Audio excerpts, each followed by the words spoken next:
What's up, everybody? Thanks for being with us. Adam Kaufman, Greg Ehrenberg. Typically, this is the NFL Thursday night Yahoo show. Here's the thing, though. It's Thanksgiving tomorrow, folks. You don't need me to tell you that. Hopefully, your families have been bugging you about it. And so what is important is there isn't just a game tomorrow night. There's a game tomorrow early afternoon. There's a game that'll be directly opposite your dinners, most likely, mid-afternoon. We got a lot to talk about, and it's mainly more of a classic sort of view, overarching view of what's going on tomorrow, as opposed to just this single game contest that we're typically talking about. How are you, man?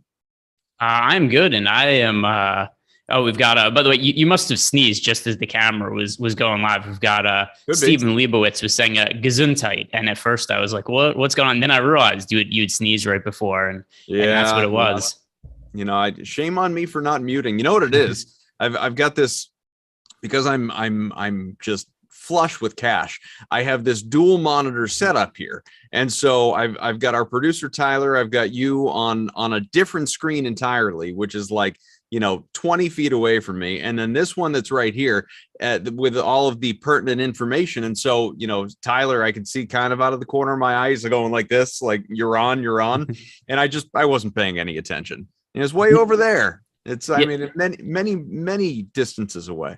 Yeah, that's the same as me. I've got a whole monitor set up here because we do these NBA shows now that run after lock. So I set up this other screen just so I could watch basketball games while I'm doing it, and then I just kind of talk about what's going on. So yeah, it's a whole big deal. But anyway, this is your excuse for sneezing on camera, apparently. That's apparently. Now people are talking about Dickie V from last night. Yes, Dick Vitale returning, 82 years old, sidelined a month plus after a cancer diagnosis, lymphoma. Very emotional in his return for that Gonzaga UCLA game. And broadcast legend, folks, an original PTPer. So we're glad, obviously, to see that he's healthy, well, and back on the call. And look, if you came here looking for something that short of like bad Dickie V impersonations or something like that, if you want something that is up to the quality of his broadcast, you've come to the wrong place. I'm sorely mistaken.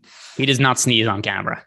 No, much more of a professional than I am. So Chicago at Detroit, that's the first game of the day tomorrow. Maybe, just maybe, on Thanksgiving, the Lions will find a way to win a game. It's been 14 straight since they have found a way to do so. You've got Vegas and Dallas, that game, of course, in Dallas, as it is annually in the middle of the day. And then the evening game that we might normally be talking about on just a regular old Thursday show that we do here features Buffalo at New Orleans, two teams that we do not regularly see on T-Give. But hey, before we get into it, let's tell you a little bit about our friends with Yahoo Fantasy. We have, of course, partnered up with Yahoo Fantasy this NFL season to bring you some just great offers and even more unique offers specific to Thanksgiving, which, of course, I will tell you about. You can check out our exclusive limited time offer. Gets you 1 free month of Awesemo Plus Platinum. To qualify, you need to be new to Yahoo. That is the caveat. Sign up for an account via the link below. Deposit and play. That is it. Very simple. Yahoo will send us your name after you play in your first paid contest. We'll reach out via email with your coupon. If you need immediate access, that's just fine. We'll help you out. Email support@awesemo.com. Get you all set up. You can also claim a free $15 of site credit when you deposit using promo code Yahoo Thanksgiving. That is all one word, Yahoo Thanksgiving, to enter any Yahoo contest, including the $1 million Everyone Wins Thanksgiving Baller, most user-friendly DFS contest you'll find anywhere, with a management fee of minus 900%. Minus 900%. Absolutely no reason not to enter this contest. It's $1 for a chance to win $100,000, and you automatically make at least $1 profit, even if you come in dead last. I couldn't possibly be offering this in a better way to all of you. It's Yahoo is paying you at least $1 for the chance to win $100,000. So I don't know why you wouldn't do it this Thanksgiving. Please do. Just make sure you use our DFS tools and projections to sign specifically for Yahoo to give yourself the best shot at winning big. So that in mind, my friend, do you have a just sort of best pieces of advice on how to tackle this Thanksgiving slate before we do our usual position by position thing to help those people chasing the $100,000? Playing it. It's everybody wins. There's 100,000, which, I mean, there's a lot of things that we talk about. It's like, hey, this is good value. We've got a lot of sponsors, but the reality is whether there's a particular value play, like particular contrarian play, like there's really nothing that's better value that we could give anybody advice other than there's overlay here. Go play where there's overlay. because it's free money. So that's really the best value there is in DFS. All right. Well, all that in mind, let's get into it. Start to go position by position just a little bit here, as we tend to do, because we've only got you for about 20 more minutes. It's going to be a fast acting show. I will tell you here, Greg, and I don't think it'll come as any great surprise. The top 3 quarterbacks in terms of the projections that we have on our Awesemo site: Josh Allen, who is projected for about 24 points in that game against the Saints in the evening. He's $38, certainly not cheap, but expects to be very chalky, very popular. Dak Prescott against the Raiders, 22 projected points, coming off that dud against Kansas City, $35 for him. And Derek Carr, who is a guy that I know for all you Yahoo season-long people, certainly a guy you could pick up. You could stream this week if you want to. If you got a QB dealing with an injury, he is about 19 projected points against the Cowboys, $29. So obviously a little bit of a price discrepancy between these 3 guys. Who stands out to you most? Yeah, so I find it very difficult to get to Dak Prescott because he's only $3 less expensive than Josh Allen. So if I'm paying up at quarterback, I'm just looking at the builds I've made to this point. Josh Allen's the guy that I've rostered the most and the guy I'm paying up for most frequently. So to me, Dak Prescott's actually one of my least favorite quarterback plays on the slate, unless we're to get close to lock and just he's not in people's lineups. But as of now, we're projecting Josh Allen being 44% of the field's lineups, Dak Prescott at 26%. And I would just rather be on Allen. He's a little bit more popular, but once again, that's not problematic to me when you consider the upside here, because Dak Prescott, while overall he's had a very good season, his fantasy upside isn't anywhere near what Josh Allen's has been. And I mean, we're coming off a game where Dak Prescott only had 4 fantasy points. He is yet to eclipse 30 fantasy points this year. He's only gone over 26 fantasy points, I think 3 times all season. Whereas Josh Allen this year, we've seen him score as many as 36 against the Chiefs. He scored 37 against Washington. So a little bit more substantial upside Josh Allen for me. He's my favorite pay up option. Derek Carr, because he's in a price range of himself in the mid-range. We're only projecting being 14.7% of lineups. I like getting overweight to him. And then on the low end, you can just take shots on some of these guys as dart plays because the quarterbacks are so cheap when you're looking at, $21 for somebody like Andy Dalton, who I'm anticipating to be the starter. Justin Fields not expected to play. Those guys who are playing 150 lineups, or if you're playing multiple lineups, having a few lineups with guys like Dalton or Simeon or Jared Goff, he plays, that would make sense just because they're so cheap and opens up so much salary. Got your pal Jordan Lockhart with a super chat for $10. We appreciate you. Jordan says, this is for Greg. Let's win so we can start more arguments on my Twitter. LOL. That was fun.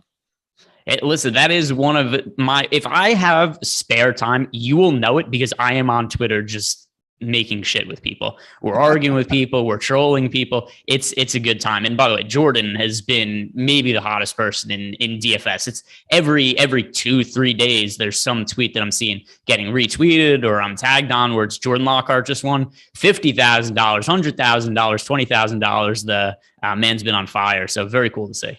Yeah, dude showing up in the Awesemo Hall of Fame with regularity. And of course, taking advantage of watching these shows and using the DFS tools that are available to you. If ever there were a good time to tell you to subscribe to a great Awesemo Plus Platinum, even just for a week, a month, try it out for yourself, obviously, and you'll find I can't promise you're going to win big like Jordan, but will you make up the money that you used to invest in just these, smaller weekly or monthly fees? Play a head-to-head with a buddy. It shouldn't be too much trouble for you.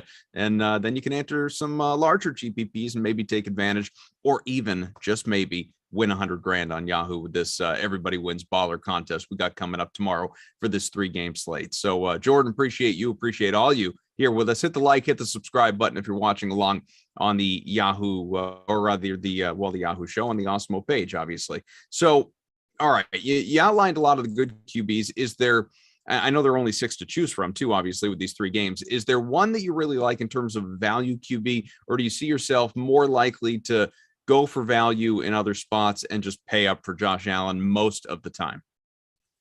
I mean, if I had to roster one for cheap, it would be Andy Dalton. He's only $21. He's a matchup against the Detroit Lions, which is always going to be favorable. I prefer Andy Dalton to Trevor Siemian. I prefer Andy Dalton to Jared Goff. Jared Goff, who it appears he's trending towards playing. We don't know that for sure. But right now with Andy Dalton, once again, $21, do I think he is very much upside? No, not really. But the situation where Andy Dalton ends up in an optimal lineup on Yahoo is a bunch of the skill position players that are highly priced have big games. Then you might just need the salary savings at QB. Andy Dalton, once again, very cheap, $21. So relatively on a points per dollar basis, we have Andy Dalton at $21 projected for 15 fantasy points. Then Josh Allen at $38 is projected for 23.5 fantasy points. So you just look at the points per dollar, and in that sense, Andy Dalton is a better points per dollar play. It just becomes a situation where are we going to ultimately need those salary savings? And it's hard to say for now because we're about to talk about the running backs, and there's a lot of injury news there. So let's go to the running backs. David Montgomery, and normally I just hear that name and I shudder because he is someone that just has burned me with regularity when it comes to fantasy or whether it's daily or season long. I never enjoy playing David Montgomery because the experience is not good for me, but he is your top projected running back on the slate here with these 3 games against Detroit. 18 projected points. He's $26. In fairness to him, obviously, he lit up the Lions last month, went for 106 on the ground, a couple of touchdowns. So for anyone looking to go back to the well against a miserable Lions defense and offense and club and everything else on the other side, something to think about, obviously. Ezekiel Elliott against the Raiders.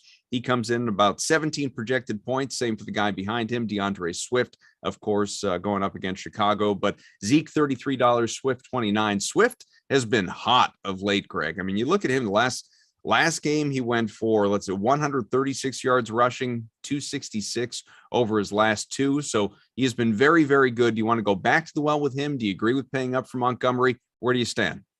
Yeah. So, I mean, the other thing also, Montgomery's $26. It's not we're spending all the way up for him. We've got Zeke is all the way at $33. So we're getting a $7 discount on David Montgomery, who's currently my favorite running back over on Yahoo. He was really good for fantasy last year, and his results have been a little bit underwhelming this year, but I think there's a couple things to keep in mind. First of all, he's been injured. He's healthy now. Also, his recent strength of schedule has been very difficult. The games that we've seen David Montgomery healthy for, Baltimore, at Pittsburgh, Detroit, easy game. He did well in that game. On the road in Cleveland against Cincinnati, and then on the road in Los Angeles against the Rams. So these haven't always been the best games on paper for David Montgomery to have a big game. This is one that certainly is against the Detroit Lions, where it's a bad defense. And also, I think that Andy Dalton being the quarterback of the Bears is a little bit of an upgrade for them based on what we've seen from Justin Fields. He's really struggled in his rookie year. So I like Montgomery to get a little bit back towards the production we saw from him last year, where he had, if you look at the final stretch from last year, weeks 12 through 17, last year, David Montgomery had at least 19 Yahoo fantasy points in all of those games. And I think that's something we could certainly see Montgomery get back to in more positive matchups. Also, if you look at our player props tool over on OddsShopper, we have the best bet on all of the Thanksgiving slate, David Montgomery over 74.5 rushing yards, a bet that we've winning a little over 70% of the time. So I think there's a lot of reasons to like Montgomery here.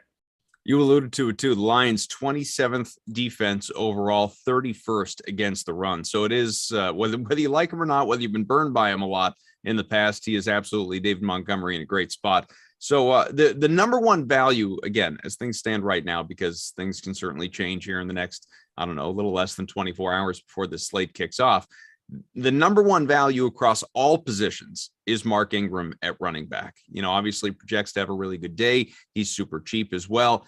Part of that, we don't know what to expect from Alvin Kamara right now. You alluded to injury news. So what's your view of cheaper running backs that we could potentially take advantage of? All right. So here's where this gets really tricky. Alvin Kamara and Mark Ingram are both injured, and we don't know if they're playing. Both of them are listed as questionable. They did a practice yesterday, but it was a walkthrough. So it wasn't really an actual official practice. But with that said, Kamara was on the sideline. Mark Ingram was on the sideline. So I don't know if one of them are going to be out, if both of them are going to play, if both of them, there's a lot of different permutations of outcomes we could get here. If both of them play, I love Alvin Kamara at $29. If Mark Ingram plays and Kamara's out, I love Mark Ingram at $17. But if Kamara and Ingram are both out, then we could look at somebody like Tony Jones, who I assume would start. He's the flatman, just $10 over on Yahoo. He was somebody who was a standout in preseason that a lot of people thought could play a big role this year if Alvin Kamara got hurt. Ultimately, that never ended up being the case, but we could see Tony Jones thrust into that role. So wait and see approach here with the Saints running back situation. But once again, both those guys get ruled out. Tony Jones, without much doubt, would be the best value on the Thanksgiving slate. If anybody has any questions, anything like that, comments, thoughts, concerns, whatever, get them in as it relates to tomorrow's 3-game slate. We're here with you for about 10 more minutes. In the meantime, we'll move along to wide receivers. And I don't think any big surprise. Stephon Diggs with the Bills is at the top right now, projected for about 15 fantasy points on Yahoo. He is expensive. He's $30. CeeDee Lamb, who of course may not play. He's dealing with a concussion right now, but he is right behind in terms of the projection, 14 points against the Raiders, and he is $31. And then, and this just really highlights that we're talking about a 3-game slate here, Greg, third most points projected among receivers at this moment, Hunter Renfrow for the Raiders going against Dallas, about a dozen points. He is super cheap, $17. So is that someone that you realistically want to try and get in there? Yeah, so here's something interesting about the wide receiver position. Also why I said I'm not sure if we're going to have to spend up at quarterback or if we're going to be looking to save salary at the position. There's only a couple of expensive wide receivers to look at. One of them is Stephon Diggs, and the other one is CeeDee Lamb. But like you said, CeeDee Lamb is questionable. If he's in, it's hard not to love CeeDee Lamb because Amari Cooper's out. He is on the IR for COVID. Yeah. So if CeeDee Lamb is able to play, then he's going to get a massive amount of target share in a pretty favorable matchup against the Raiders. So CeeDee Lamb would certainly be somebody who we're looking to pay up for if he's in. If he's out, Stephon Diggs is going to become very, very popular because it's going to be hard to avoid him as the lone pay up option at wide receiver. Because here's the salary right now, wide receiver. CeeDee Lamb is $31, questionable. Stephon Diggs, $30. He's playing. Amari Cooper's $22. He's out. There are no other wide receivers priced over $20 on Yahoo. So you have a situation potentially where Diggs is just the only guy there to get to. So that's going to be an unavoidable piece of chalk if the news breaks that way. But as for Hunter Renfrow, he's not expensive enough. He should be priced up with, guys like Amari Cooper, probably not quite to the Stephon Diggs and CeeDee Lamb kind of salary, but certainly I think $23 would be warranted for Hunter Renfrow. Recent games from 8 targets, 9 targets, 9 targets, 4 targets. Ever since Henry Ruggs has been released from the team due to all of his issues, we've seen a massive amount of target share go to Hunter Renfrow. He's a number 1 wide receiver that just isn't being priced like it. Benny says in the chat, permutations is a word I need to start bringing off the bench more. It's, it's your SAT words, man. You're educating the people here right before a holiday. Yeah, well, I've got the big vocabulary. Some would say the biggest vocabulary. The biggest, the absolute biggest. The absolute biggest. Like you said, Amari Cooper's not playing. If we find out CeeDee Lamb is not playing, and I guess a couple questions. One, just independent, or isolating specifically on that. Are you rushing out to roster one of Michael Gallup or Cedric Wilson? Do you want both those guys in your lineup? I know it depends on whether you're looking at single game or classic, and it deals with sort of the next question I'm going to ask you as well. But what becomes of your approach to this Dallas offense? Yeah, CeeDee Lamb. If CeeDee Lamb's out, Michael Gallup for sure, a great player to target. $19 downfield threat would have tremendous upside in this spot. I would like Cedric Wilson a lot as a value play as well. He's only $14. I don't know that we need to go to Noah Brown or Malik Turner at $10. I just don't think that's necessary if we're getting to a situation where these guys are out for the Cowboys, because it just opens up so much value elsewhere. But Gallup would be the number 1 priority from the Cowboys, and he would also become a really high priority on the slate in general. And then Cedric Wilson, who I assume would be less popular than Michael Gallup, he would also be a pretty good pivot play and also still a good value option at $14. Producer Tyler says plethora should be a core build in everyone's vocabulary. I'm a big conundrum guy. That's another fun one right there. Jordan says, I love Gallup tomorrow. So if anyone wants to win money, I guess just follow what Jordan's been doing, obviously. What I was starting to say before, Greg, where that Dallas situation relates to classic builds, obviously, because of the way the games are staggered, that this second game isn't even going to start until the first game of the day is winding down, long after you need to get your lineups in for your classic. And I know you can late swap and all that stuff, but in terms of how you're building your lineup, unless we get some clarity hours before that Dallas game starts about CeeDee Lamb and the concussion in particular, how are you going about building or leaving space and money available for later in the day as some of this stuff, comes into focus? Well, the good thing is, about the Lions and the Bears, they both suck. So I'm not looking to roster that many players from that game. And even if they're in totally different salary ranges as the guys in the later games. So it's not like there's a direct pivot or somebody that I'm going to be holding a roster spot towards. The most expensive wide receiver in the Bears Lions game is Darnell Mooney at $16. And I'm not getting to him very much in my initial build. So with that in mind, I don't think we really need to prepare ahead of time because we still have Steph Diggs to play from the later games. So you could have CeeDee Lamb in lineups, and if he gets ruled out, those shares just go to Steph Diggs. And then if you have a cheaper wide receiver, you could always switch that to Michael Gallup and Cedric Wilson because they're fairly cheap. I think that of the games that are on the slate tomorrow, the one I'm going to get the least amount of exposure to anyway is Bears-Lions outside of David Montgomery. In the interest of time, let's move to tight ends here. Darren Waller is at the top. You got a couple of good tight ends actually available to you, even with just a 3-game slate. You have Waller against Dallas, about 13 projected points. He's $24. Other side of the game, Dalton Schultz, who has remained a focal point of this passing offense for Dallas, independent of who else is available, and all the more so, you would think tomorrow, if obviously Cooper and Lamb are both out. But he is $22 projected for 11 points. Then you have TJ Hawkinson for Detroit against Chicago, about 9 points, $17. Those are the projection and salary. But is Schultz a guy you're really going to hone in on? Play Darren Waller. I mean, we just look at also the way that we have the ownership projected, and 37% going to Darren Waller, not nearly enough in my opinion. 23% to Dalton Schultz, 24% to Dawson Knox. We have so much value that appears is going to be available to us on this slate that I just want to make it a high priority to get to Darren Waller. The current build that I have, Darren Waller's in well over half of my lineups. He's only $24, which, talking about Dalton Schultz, well, Schultz is $22. I think Darren Waller overall on the whole is a much better fantasy producer than Dalton Schultz. So easy to find those $2 extra. Also, talking about the Henry Ruggs situation, him being out, the last few games for Darren Waller, 11 targets, 7 targets, 8 targets, massive workload out of the tight end spot. So I think that he is easily the top tight end play on this slate. So for the DSTs, you got the Bears, who are going to be very chalky, very popular against Detroit, projected for about 8 points in that vicinity, $20. Same $20 for the Cowboys, who have had a terrific defense, at least statistically speaking, over the course of this year against the Raiders, about 7 points. Bills against the Saints, 6.5, $18. You like the Bears best? Not at the amount of lineups they're projected to be in. We have the field projecting to rush them in a third of the lineups. And sure, if you're playing cash games, you're playing the Bears defense because they're going up against the Lions. The Lions are no good. Jared Goff, he's no good. He's also very turnover prone. But it's not like the Bears have some elite top of the line defense, and they're $20. That's really expensive. On these small slates, because there's so much variance in defensive scoring, it's so hard to predict, especially because a defense could have a good game for stuff that isn't related to defense. You could have a kick return for a touchdown, which, if I'm not mistaken, happened on either last year's Thanksgiving slate or the slate before, 2 years ago on Thanksgiving. There was a punt return for a touchdown that ended up breaking the slate.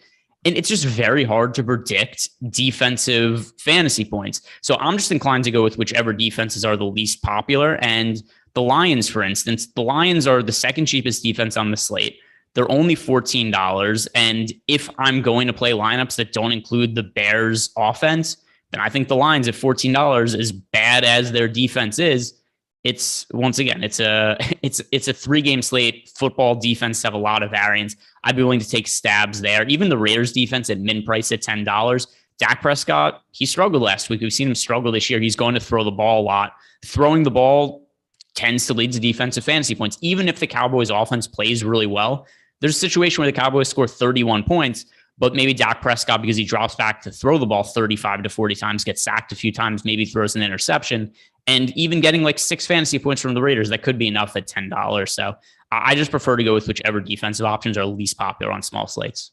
It's a shame we're leaving soon because viewership is actually climbing over the course of this half hour. A lot of you here with us. Hit the like, hit the subscribe button. Appreciate it. We'll get out of here in a minute, but I want to leave you with this, Greg. Looking at the optimal lineup, which obviously is going to change between now and kickoff as more injury news gives us some clarity. But ownership projections, Josh Allen, David Montgomery, Mark Ingram, of course, if he plays, like you said before, Darnell Mooney, Hunter Renfrow, Darren Waller, the Bears DST, basically an entire lineup right there. All of these guys are projected to be owned in at least or pretty close to a third of lineups. In some cases, Montgomery is about 60% of lineups. So who is a value play or at least a lower owned or lower rostered play that you'd like to try and sneak in there? It's so hard. In general, the answer is going to be defenses on a small slate. But outside of that, it is kind of hard to answer 24 hours in advance of these games because we have so many players that are listed as questionable. Just to recap, CeeDee Lamb, Alvin Kamara, Mark Ingram. We still don't totally know who's going to be a starting quarterback for Detroit. It's presumed to be Jared Goff, but it could end up being Tim Boyle, who during his time at UConn, I believe was in college, had 1 touchdown and 13 interceptions. Somehow that guy lands in the NFL. Mark Ingram questionable. It's hard to say because there's so many guys that are questionable. So it's going to be one of those things where tune into all the football content we have on the channel tomorrow. Subscribe to our YouTube channel, like this video as well. But that's really just for Adam and I's egos. That's not going to help your plays at all tomorrow. But do it for us. That'll be your Thanksgiving present to us. But yeah, we really need a little bit more information, in my opinion, to know for sure who the best contrarian options are, because I don't know who's going to be contrarian as of now. All right, we're going to go because the next show is starting in a matter of moments. You got the Jock Market look at the Thursday slate. Eitan and Moose, Jeff Ulrich will be coming back here with you. Those two were on a little bit earlier with Jock Market NBA for tonight in a busy 13-game slate. So if you have any thoughts on that, you can go back, relive it. It's on our YouTube page, obviously. So that's at 3:30, goes until about 4 o'clock, and then at 4 Eastern time until 4:30. No House Advantage NFL show. You will have Eitan once again. He will be with Greg. Greg will be coming back.